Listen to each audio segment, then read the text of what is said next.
people in hospital are already at their most vulnerable, without having to be subjected to unhealthy and unappetising food. All people want is just good food. I believe that good, nutritious food not only lifts the spirits of patients confined to our hospital wards, but that it can be a medicine as well. Patients in our hospitals are simply not getting the food that they deserve. The food's awful. We thought it was a joke to start with. Tasteless. Atrocious. Quite bland. In a recent survey, a third of people asked described the food as unacceptable, and nearly a quarter of patients wouldn't eat it, instead relying on food brought in by family and friends. £50 million has been spent in the last decade trying to improve the quality of our hospital food, but so far there's been little sign of improvement. I took up the challenge to bring healthy, tasty food to the wards of Scarborough General Hospital.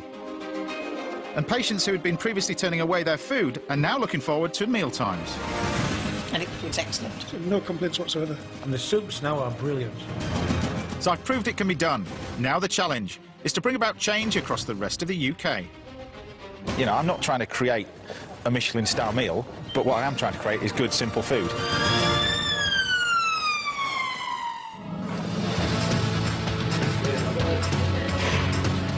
My goal of improving food in hospitals nationwide quickly hit a stumbling block, as it became clear that the first hospital I was working in, Birmingham's Royal Orthopaedic, had bigger problems than I could have imagined. Do you have a recipe for 10 litres of custard? Not in there. You've got no ordering system, no recipes to work off, nothing. With my hands full here, I've had to rope in a group of fellow chefs so that I can take this project forward to other hospitals wanting my help. Here's the bomb that I'm about to drop on you. I suddenly realised I can't do it on my own. I need you guys. Luckily, they agreed. In fact, I had more chefs keen to help than hospitals willing to let them in. But I managed to get some of them working in hospitals in their area, leaving me more time to get to grips with the issues in Birmingham, which today I'm tackling head on. Well, today's going to be a big day. It's 10 to 7, and for the first time, this kitchen is going to be run how I want it, which should be fun. It's 7 o'clock. Tired. Rushing to get here. I don't want to be cleaning pots and pans. I know, yeah. Nervous today. Really nervous today. I think what I'm expecting really from the brigade is confidence, it's timing, and it's above all else thinking about what they're doing. I'm not worried. I'm looking forward to the challenge, if anything. Today, I'm going to be running this kitchen very differently from the way that they used to. Morning. Morning. Morning. Morning. We're all here? Yeah. What are you standing away from me for? Right. This is how I like to do stuff on the morning, so I need to know what everybody's doing. Whereabouts are you today? I'm on prep today. You're on prep in the other room? In here? Yeah, you're in here? Yeah, and you're in here. So we're going to do steak mushroom pie, the pastry we made yesterday, and dessert. That was the Bakewell tart, was it? Yeah. Yeah. Bring it over here. All of it. Have you got more of these tins? Try some. No, they're normally up there or in the cupboard, but it depends. He's going to put them in the bin. When was this taken out of the freezer? Yesterday. Yesterday. I hate waste, and they've already got a big problem with it here. But those Bakewell tarts have been sitting in a hot kitchen since yesterday morning, so they're not really suitable to be served to anyone. Now the pressure's really on. You've got no dessert for lunch as well. I'm here to help. I'm going to be busy now. You are now. And then don't forget, also, that's not on here, you've got a soup to make as well. Happy? Yeah. Great stuff. Off we go. Let's go for it. Get me some more tins, please. He's just thrown our dessert in the bin that we need for today. But there was left out all night, so they should have been put in the fridge. We've got to make them all again, as well as all the food and the soup for the day. So we're going to be very busy now. Very busy. There are two reasons why I'm running the kitchen today. I want to show the team how to work more efficiently and create better results. But I also want to give the head chef, Tracy, a much-needed confidence boost and some inspiration on how she could manage the kitchen differently. The basis of being a head chef is to lead from the front. Right? And on the basis for that, I'm sending you to Birmingham's Michelin star restaurant, Glyn Pennell's. Wow. Glyn's a great friend of mine. I want you to listen and learn, see how he takes control of it. Ask Yeah. him questions. I will. He's going to put you through the bases, but you're going to love it. All right? Yeah. Good. Yeah. Enjoy it. I hope Tracy grabs this opportunity and uses it as a chance to make the kitchen here run more efficiently. One of the biggest issues she and her team have faced every morning is that the wards haven't been calling down with a number of patients that need feeding. It's one of the main reasons why around 40% of the food made here is left uneaten. So on my last visit, I had to get tough and ask Emma, the head of facilities, to tell the ward staff how important it was for them to phone those numbers down by 8 a.m. I need somebody like yourself to go speak to the management above and say, right, from now on, if we haven't got the order from the ward at 8 o'clock, nobody gets nothing. They get nothing. And I think at last, the message may be getting through. Cool. Cheers. That's interesting. Took 8 weeks to get this implemented. I've threatened the fact that if I don't get the numbers by 8, nobody gets anything to eat on the wards. And at 7:15, we've now got the first ward that's phoned up. Funny that, isn't it? We're off to a good start. Let's hope the rest of the wards call down too. So we just had Ward 1 phone up, 7:15. I take it that's not the norm. I'm not signing up. Today is all about cooking the dishes in the right order, at the right time, so that the food served to the patients and staff is of a higher quality. I'm not using any different recipes or ingredients. It's all about running the kitchen better, and part of that is weighing everything, so they can keep track of what they're using. You feel happier now you're doing this? Yeah, because it gives you a bit more of a buzz. Good, that's as we should be. Put the pressure on you doing the dessert as well, but... Yeah, we all like a bit of pressure, don't we? Have you got the rest of it all measured out? Yeah. Good. Now all I need is for the rest of the wards to call down and tell me how many patients we need to cater for. It's already 8:30, so the team need to start cooking the dishes now if the patients are going to get their lunch on time. What ward? As soon as it comes to the boil, 6 minutes, and then off. Vic, how many wards have called up or not? 2, I think. 2? Yeah. 4 more wards still not even phoned up. They're going to go hungry then, aren't they? See, this has been the annoying thing about this project, you know. I really feel that food is a medicine. People should look forward to great food, but you've kind of got to help each other. You know, if they want nice food on, just give me the amount of people that I've got to cook for. That's all I'm asking. It's not rocket science. But we're about to cook 300 pounds worth of beef, and I don't really want to waste it. OK, bye. Ward 12. They've got 14, possibly another 3 might be coming in. I've no choice but to start cooking the beef for the steak pie, otherwise we'll be well behind schedule. But I'm worried, we're still going to see a lot of waste coming back from the wards, exactly what I wanted to avoid. But waste isn't just a problem at this hospital.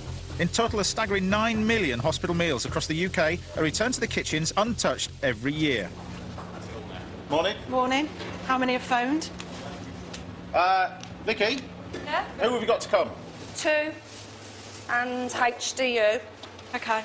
I'm going to go for a wander. I'll leave that with you. Thank you very much. You can explain to them why they'll all be having sandwiches today. No, they'll be eating. No, they won't. They will, please. No, they won't. I'll sort it. I'm not trying to be unreasonable, but I need everyone to start working together if we're going to turn this around. Incredibly sleepless night, worrying that my patients weren't going to get fed because we're so reliant on the wards ringing in. Morning. But then it's also getting the balance right. You know, the wards have got to ring in so that the catering staff know what they're doing. Hello. We haven't had a call in the kitchens about the numbers. At the same time, I've still got to feed the patients, so that's my priority. So, yeah, a bit of a sleepless night over that one. OK. No worries. It's all right. He's about to cook 300 pounds worth of beef. And then he's threatened sandwiches. And funny enough, down in the kitchen, the phone starts ringing. But only just in time. By now, we're really up against it. So if you can finish off those other jobs, make sure the food's ready today. I don't want to be late. This is my first day in charge. I do not want to be late. 10 to 12, please. It soon became clear when I arrived at Birmingham Royal Orthopaedic that trying to implement change here would take up almost all of my time, and my ambition to roll out change into other hospitals was unrealistic, at least on my own. So I've recruited backup from a band of top chefs who've each been sent into one of 4 other hospitals across the UK, in Wales, Norfolk, Cornwall and London. Each hospital has its own particular issues rather than necessarily needing improvements across the board, but the areas they want help with are recorded in hospitals across the country. The first 2 chefs are the Tanner brothers, Chris and James. I've sent them to Truro, to the Royal Cornwall Hospital. We need to take what we've done with our business into this environment, which is completely unknown to us. If anything, it's going to be hard, but if anything, we're going to learn from it, and I'm all up for that. The most important thing is the quality of life for these patients, really. It might be of a great standard, and they just might want to tweak it. Then again, it could be terrible. The thing is, it's the unknown. So here we are, we're at the Royal Cornwall Hospital. It's a massive place, lots going on, very, very busy. What are we going into? Here we go. Meeting the boys to explain the task ahead is Mike Pearson, head of hotel services. There's one specific area he needs the brothers' help with. What we would like you to help us with is something we're very passionate about is looking after our stroke patients. You can imagine if you're poorly in bed and you can't eat properly, there's two things there. A, you're not getting nutrients, and B, you lose a lot of dignity because you tend to sort of dribble or you get it all over you. So part of the thing with the food, what you look at is the consistency of the food. Every year, an estimated 150,000 people suffer a stroke, and creating dishes that are suitable for these patients during their recovery is complex, so the brothers need to understand what issues they're facing. The hospital speech and language therapist, Carrie, and the dietitian, Becky, give them some advice. Our challenge for you really is we have a soft diet and we have a puree diet, but we really want to have a fork mashable diet. So it's sort of an in-between? And in between, that would make a big difference to patient care. So we're looking for foods that can cook, hold their natural flavour, and are breakdownable. Yeah, can pass through a fork. That's right. That is basically the bottom line, is can they pass through a fork? Fork friendly. OK. Our patients are struggling to eat, and they don't always manage to get an adequate amount of nutrition from the food they eat. They eat smaller amounts, so sometimes what we have to do is give them a more energy-dense meal. But when we've got a person who is acutely unwell, the most important thing is that they've got nutrition to give them the strength and to be able to read. To bring them to aid them out. This is a huge test of the brothers' skills, as they've never had to create recipes working with such specific criteria. On the front line is ward sister Kate, who knows all too well the benefit good food makes to patients' recovery. Is there any pointers you could give us? Yes, from a therapy point of view, if they're eating well, they've got more energy to partake in therapy, they're going to get better quicker. Right, yeah. They don't have to spend so long in hospital. Yeah, just help the rehabilitation. Exactly, it's a huge factor. Lots of our patients may not be able to eat anything to begin with, and then as their swallow improves, what they're able to eat changes. So they may not actually be used to eating anything, so they might need to start really slowly, so it needs to be appetising for them. And also to be something that they're familiar with. Yes. If they crack this, there's huge potential for the Tanner brothers to make a real difference in their local area, because this kitchen unit supplies meals for stroke patients throughout Devon and Cornwall. At the end of the day, I'm sat with a bunch of plastic containers. I've got some homework. Chris has got his homework.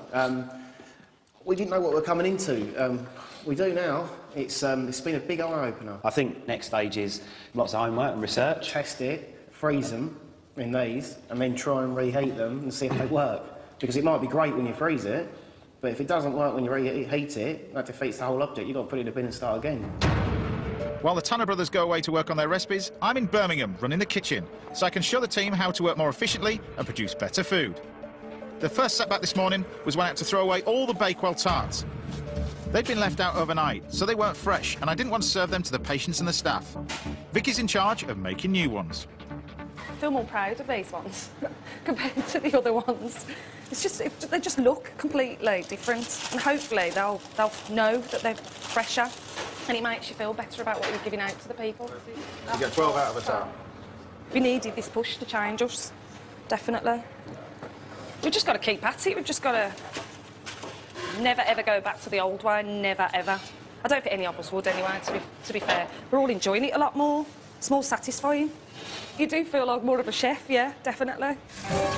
It's great to see the difference in morale in the kitchen, but the stakes are high for this team. If the food doesn't improve, there's a real chance the catering will be outsourced, putting them all out of work. OK, guys, we've got just under an hour, so data's in, steaming, rice is on, gravy's happening, custard made, rice pudding on. Lovely. As time draws closer for the food to be served, this is the moment when the team really needs to pull together the most. All the food has to be served at the same time in order to keep it as fresh as possible. So working as a team is crucial. So, guys, as soon as you clean down, please, do the boiled potatoes for the trolleys, please. Yeah. Vicky? Yeah? At 10 to 12, put the peas in, please. Yep. 4 minutes. OK. Thank you. Gareth, you haven't listed my top tray, have you?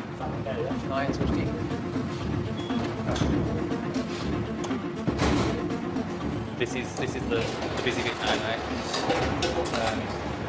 It's all happening now. The last 5 minutes is the busiest time. How many do kids want, can you remember? Kids, kids, kids, kids. Where's the kids' numbers? 1 minute. 30 seconds on the fish. Guys, you'll have to do this. You've got to dish up the mash for the... 30 seconds, please. 30 seconds. Come on, come on, come on. Ready, 15 seconds early. Brilliant. Just brilliant. Go to the restaurant, tell them how you want the foods laid out. You've got the boards there. Make sure all the boards have got the correct label descriptions on it. They ain't going to listen to us. It's your food. Off you go. It's your food. Enjoy it. Does it say homemade soup? No. They was asked to put it on. If the staff and patients aren't happy with the food, then we're back to square one. But I'm not the only one who's feeling under pressure. In Wales, another chef I've deployed to help with my mission to improve hospital food is Stephen Terry. We've been asked to come up with dishes to go onto a new menu that's going to be rolled out across all 115 NHS hospitals in Wales. It's a fantastic idea and a great way to effect change on a big scale, rather than just one hospital at a time. It's massive. These people are feeding thousands of people a day. It's a very responsible position to be in. Food is my life. This is what I do. It's all I've ever done. To be part of something that will change things for the better for so many people, even just in a small way. We can change the way that food is produced and delivered to patients in hospitals in Wales. Stephen's come up with some great lamb dishes, which he hopes will be approved for the new menu. And the team with the power to decide if that happens are on their way to taste them.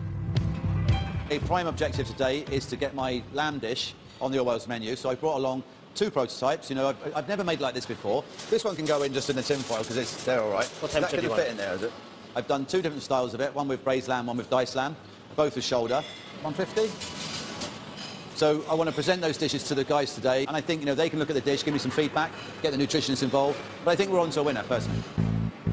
But Stephen and I have been shocked to discover that Welsh lamb is unlikely to be on the menu in Welsh hospitals, as they can't afford the price they've been charged by their suppliers. Instead, the only feasible option for them is to buy lamb from New Zealand or Australia, which at the moment can be supplied more cheaply. But we're determined to show the team that the suppliers they're tied into using could source Welsh lamb at a lower price than they currently pay. That would make a real difference to the menu and could also be a lifeline to struggling local farmers. So what I've got here, I've got 2 examples here. This is with the diced lamb, and this is with the lamb that's been braised and layered between the potatoes. Any feedback is very, very valid and valuable for me. I just think, you know, this would work, Steve, on a larger scale, that dish. And I think, you know, because we're catering in large volumes, then perhaps we'd have to look at, you know, maybe not using the bottom of the pie. Yeah, just keep the ingredients loose with a topping. It did cross my mind. I mean, first and foremost, I wanted this to be sort of like a taste test, you know, to see. We haven't got that many lamb dishes on the list of dishes that we want to produce, and I think all patients would find more lamb dishes more appealing on the menu. It looks like this group of NHS professionals is coming round to our way of thinking. It smells lovely. You've sliced it, haven't you, and then you've got to scoop it up and put it on the plate. It'd be too impractical on the water to serve something like that. This is with the lamb and the potatoes more layered. Serve a bit of gravy with this. Yeah, or maybe put some gravy over the top of it. Exactly, yeah. But I'm surprisingly moist, too. Anything that you only have to eat with a fork or a spoon is good, actually. Ultimately, whether it's hogget, mutton or lamb, you know, Wales is synonymous with lamb. You know, it's very important for me that, you know, we serve Welsh lamb in Welsh hospitals. I don't think we should be looking at New Zealand lamb, because I know for a fact, because I've spoken to my suppliers, I can come in right on budget, you know, from getting lamb locally. My wish is to get a Welsh lamb dish, you know, on the Wales Food Network. Stephen and I are both optimistic we can cut through all of the red tape so the procurement team can source local lamb instead of having to get it from the other side of the world. Meanwhile, across the UK in King's Lynn, Norfolk, another one of my army of chefs, Galton Blackiston, is determined to make a difference too. The NHS do a fantastic job. The budgets for people on a daily basis is very, very small. But that doesn't mean to say you can't still put really tasty food on a menu. The idea of not being able to do it would be horrific. I can't wait on the one hand to get in there, but on the other hand, I don't know what I'm going to like, what I'm going to see. So, yeah, reality is massively sinking in. This is really taking me out of my comfort zone. There are 2 key things the hospital I've sent Galton to want him to look at. First, they want help improving vegetarian dishes they offer. So to kick things off, Galton tries what's currently on the menu with head chef Stuart. So these are your vegetarian options at present? Yeah, that's some of the selection I've just cooked off earlier on. So the vegetable chilli there. Well, that's got a bit of spice to it. Oh, there's always a rule of thumb with vegetarian cooking that you have to pack in flavour, and that's certainly got flavour. Well, if you just want to come through this way, the dining room is just through this, the restaurant dining room. Okay. Okay. The other thing the hospital wants Galton to tackle is boosting the profits in the hospital dining room. With NHS budgets under strain, this is an increasingly important way for hospitals to generate money that will ultimately benefit the patients. The more money made in the restaurant means the more money that can be spent on patient food. So on a daily basis, how many people would you think that you'd serve lunch to out there? At lunchtime it's about 150. Tell me, how many people work within King's Lynn Hospital? There's about 3,000 staff walking around the hospital. 3,000? 3,000 staff walking around the hospital. Right. For some reason, the dining room just isn't enticing many staff to come and eat. So do you think the decor needs changing here? It's a bit depressing when you look at the scene. Yeah. Is it a matter of that the people are working that hard, they don't leave their desks, so they don't leave where they're working to come through here? Certainly a lot of the clinical staff, they just grab a sandwich on the hop. Yeah, just coming out into the service area, you can just see all this is very, very old.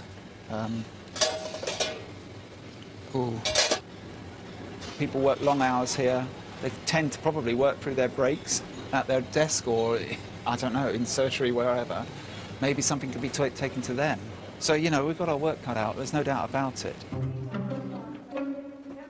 Galton has plenty of ideas to improve the dining room, so all he needs to do now is convince the Trust boss, Patricia Wright, to fund them. Luckily for him, she's up for a change, so he gets straight to the main question: money. What sort of budget could we realistically look to work with? This is a great opportunity because we've accepted that we can't continue to let it be tired and drab, and I agree with you. I think more people would use it if it was a more welcoming environment. Sure. And actually we don't have many places in the hospital now for staff to go and have some downtime. I've got a sort of figure of somewhere around 10,000, right. But that does not mean that if you came up with something that was more, that we knew would give us a really positive benefit, that we wouldn't consider more. So it depends a bit about what your ideas are. I think, yeah, I'm quite excited about this. We just need the green light to say go. Go for it. Go!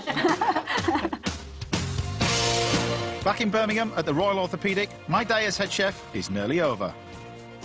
Unbelievable. It's now, what, just 1 o'clock and we've sold out for lunch, even in the restaurant as well. You thought it went fantastic? Yeah. Good compliments? Yeah.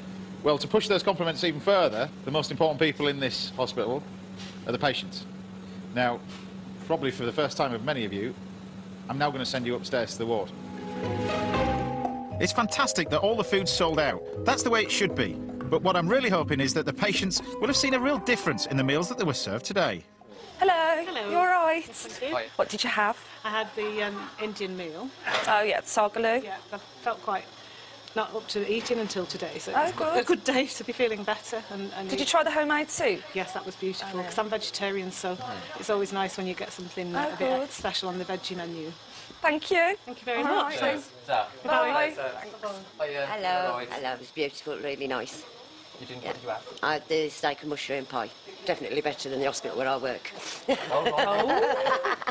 It's nice to hear the good comments, so... And when you put the food out and it looks nice, It looks the background nice, tarts, I went, ooh, lovely. Well, I feel like I've earned my money today. I felt like I earned my money yesterday as well. It's all just falling into place. Yeah, it was just like a jigsaw today, wasn't it? Yeah, Just all slotted and we're in. all really working well Yeah. together as well. OK, how was that upstairs? I really liked it. Any negatives from today? No. Not with me, anyway. What about the people who didn't get fed in the restaurant? Yeah, well, OK, so we sold out a lot earlier than we expected, so we're going to have to probably do more. Yeah, so have a think about that. On the whole, I'm chuffed to bits with today. I thought you did amazingly well. Don't let this slip. Don't become too confident. Yes. And don't become too complacent. For the first time ever, I've seen you work as a team. Well done. Brilliant job. Today's results have proved to me that change here is achievable. But I'll be handing the reins back to head chef Tracy, who will need to keep both herself and the rest of her team motivated. So to give Tracy a much-needed boost, I've sent her to a restaurant of a friend of mine, Glyn Pennell. I'm convinced it will give her the confidence to come back into her kitchen a stronger leader. Today, I want you to come into my kitchen, and we're not going to shout at you, we're going to shout at them. OK. So Tracy can see how Glyn's kitchen operates. He starts her with the basics and gets her prepping desserts. Spray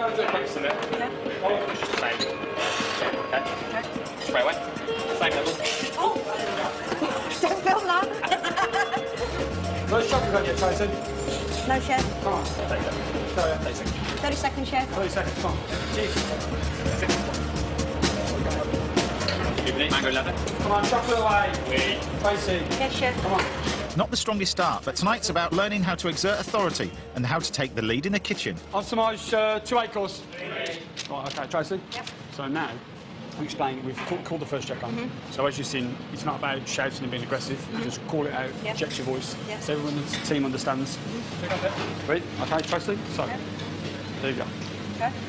Now you've got to call it out. Oh, sorry. What do I can't read it. So 2 8-course. 2 8-course. 2 8-courses. 2 8-courses. Try looking at that. 2 8-course. There you go. They're listening now, you see? Yeah?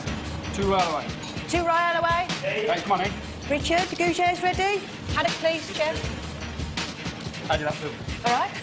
Feel big? Yeah. It's great to see Tracy really embracing her new role. Let's hope it's the shape of things to come. You do one, I'll do the other. Yeah, okay, right, so all the pressure, yeah? Yep. Don't know my own strength. Really motivated me being here tonight. How they're all working and that. I can't wait to get in the kitchen tomorrow.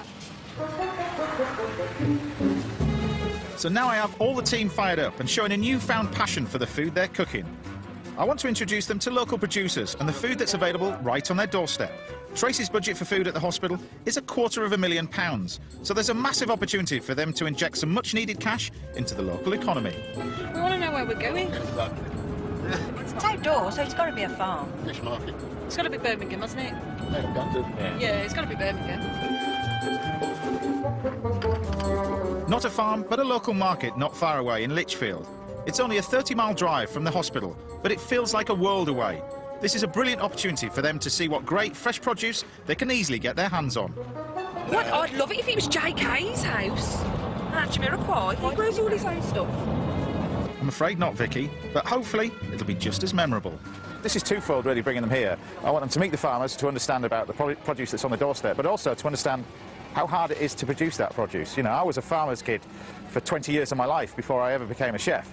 So I understand how difficult it is to produce the food that's available on your plate. And I think that'll make them think when it comes to wastage and weighing everything out. And it's the essence of what I've been talking about over the last sort of 2 months, really.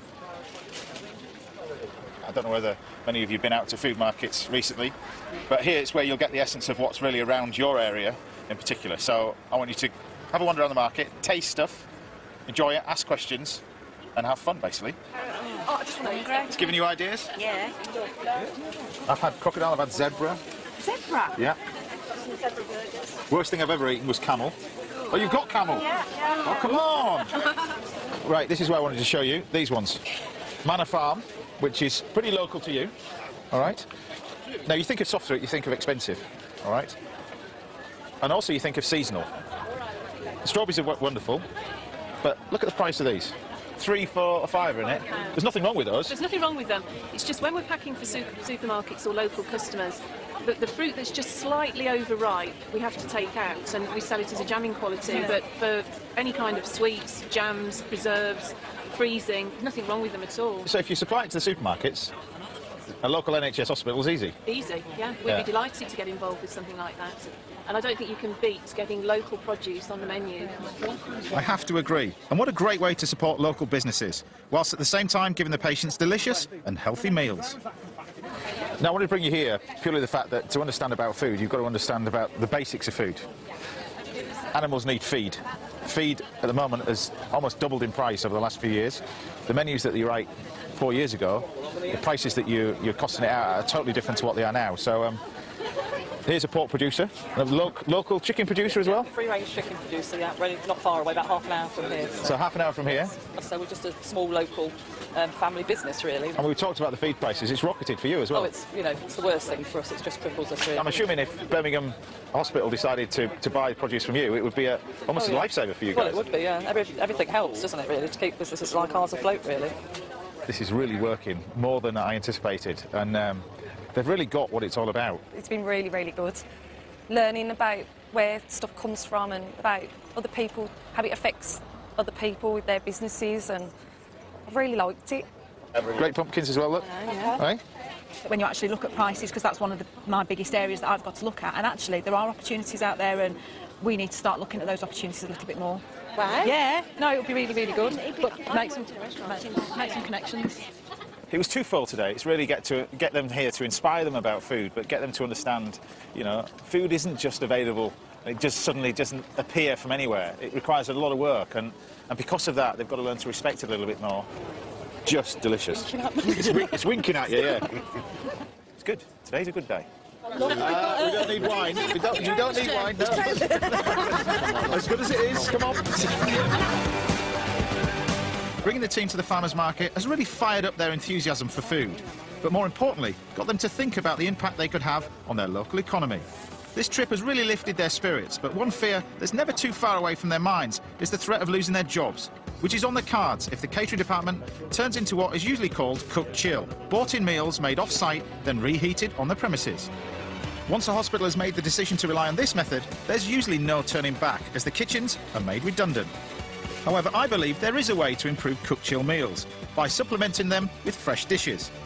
And taking on this particular challenge at the Royal Free Hospital in London are two of my other chefy mates who have agreed to help with my plans, Lawrence Keogh and Paul Merritt. I think it's going to be a logistic shocker, actually. I think it's going to be a bit of a rude awakening. I think I'm going to have to dig deep at times. It needs sorting out. They are throwing money down the drain. They need that support from all of us, you know, and it's going to be tough, but I'm looking forward to it. Right, we're at the Royal Free in Hampstead, a whopper of a hospital, very, very big one. And I think when we were all stood in James's kitchen, there was a little bit of bravado, right? Yeah. There was a little bit, I'll do that. But now we're here and I'm looking at it. It's huge. So, yeah, I think there's a real challenge ahead. Today is not all about an investigation. We're not, you know, coming in like the culinary police, you know.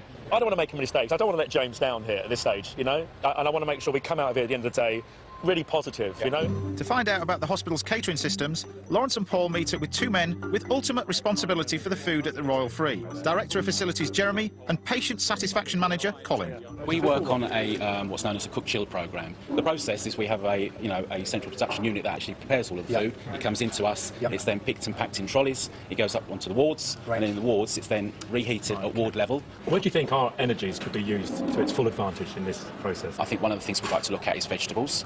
And we'd also look at our fresh soup option as well. Is that vegetables to supplement a meal? Vegetables that go with the meal, yes. Right, OK. They've been overcooked and destroyed, is that what you're saying? Or when you see the regeneration process in the oven, everything goes into together, whether it's your hot entree and your vegetables and your potatoes, and they're all cooked for the same length of time or reheated for the same length of time. So one's going to cook quicker, and one's going to cook, and there's different degrees.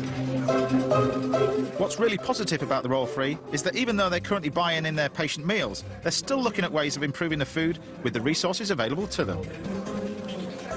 What we'd like to do is obviously look at integrating our main kitchen where everything is cooked conventionally daily, and what we'd like to do is integrate that in with the services onto the ward so that the patient feels that they are getting, you know, a very good wholesome meal, that is fresh. Mid-steak, cream potatoes, cauliflower and gravy. Come on, push on, Karen. Oh, come on. You wait till I have you making beds. After witnessing how the patient meals are prepared, the guys sit down to try some of the food and read some of the patient feedback forms, which reveal a recurring theme. Soup. Soup. Soup. There's quite a lot of soup coming up. As in, either it wasn't there or it wasn't very good. I mean, the soup is poor. Was there anything you thought could be improved? Soup. Was there anything you thought could be improved? Soup. You know, maybe that's an area we need to look at. At the moment, just explain, the soup is made 60 miles away in the production kitchen. OK. Wouldn't it be nice if every day there was a fresh soup, you know, maybe with some crusty bread? Wonderful. Well, one thing is more fresh salads, you know, crisp salads, like a rocket and tomato salad on a trolley there. It's about making it more than average and doing something that makes it more appetising, whether that's with colour, whether that's with embellishing it with a side salad, something very quick and easy to do. And we've got skilled personnel within the building, our chefs, that can do that. Right. Like I said, it says here, was anything you could be improved? It says more seasoning, but I'll take that with a pinch of salt. Words fail me, Lawrence, but back to the task at hand. And next the guys meet up with Executive Head Chef Graham to see what facilities could be made available to them from the in-house restaurant kitchen. But you're running the very big restaurant out here. Currently, you don't cook any food that goes upstairs to the wards? No. At all? Not at all. OK. But you think the team could take on a little bit more? Absolutely. What about, say, a coleslaw or a rocket salad or a little sort of tomatoey salsa to accompany something? Yeah, no problem at all. We've got the capability and the equipment to do that. It can be done fresh every day. And soups, that doesn't frighten you at all? No. We got the utensils and the capability. You've got a stick blender and a boiler. Yeah. Could we try and make one soup for one ward for one lunchtime shift? Yeah. No problem. Yeah. Straight on that? Yeah. It's been a good start for Paul and Lawrence, and they're keen to fill me in. Yeah, we've just been to the Royal Free in Hampstead, James. Definitely a need for, I think, fresh produce. Definitely a need to see some of the quality of downstairs public restaurant going upstairs to the wards. So certainly soups would benefit. I think the bottom line is, James, is that the core product, the core cooked chill product, is perfectly reasonable. But what they need is to embellish the meal, just bring it to life. Wicked. All right. Right, off you go, boys. Thanks a lot. See you later. We need a beer. Yeah, you're round. Yeah. Lawrence and Paul have identified soup as a simple, nutritious way of introducing fresh, healthy ingredients to patients. Exactly the same thing I discovered when I first began this project in Scarborough, and it's equally true at the hospital I'm now at, Birmingham. Helping the team to improve the catering is more than just a job for me now, and I've become far more attached to them all than I ever thought I would. That kitchen is so full of characters. They've each got their own personalities, and they're now my friends, you know. The thought of them all losing their jobs It's got to be taken quite personally, really, because, you know, the pressure is really on. The most important thing is these guys still get to work here at the end of all this. Next time, I'll be trialling a new ordering system in an attempt to tackle Birmingham's massive waste issues. OK, there you go. Ward 2, that's your new system. So fingers crossed, that new order system should save, I reckon, about 25% waste. But if it doesn't work, we'll be back to the drawing board. I catch up with some chefs who are helping me out in other hospitals. Sadly, the hospital has gone cook chill, and there's very, very few times when it'll go cook chill and actually revert back to fresh food. But certainly what the fresh soups can bring could be a great start. And I take my mission to get Welsh lamb on the menu right to the top. There is one big key problem with all this. Okay. You're going to have big issues when it comes to buying stuff because you're handcuffed.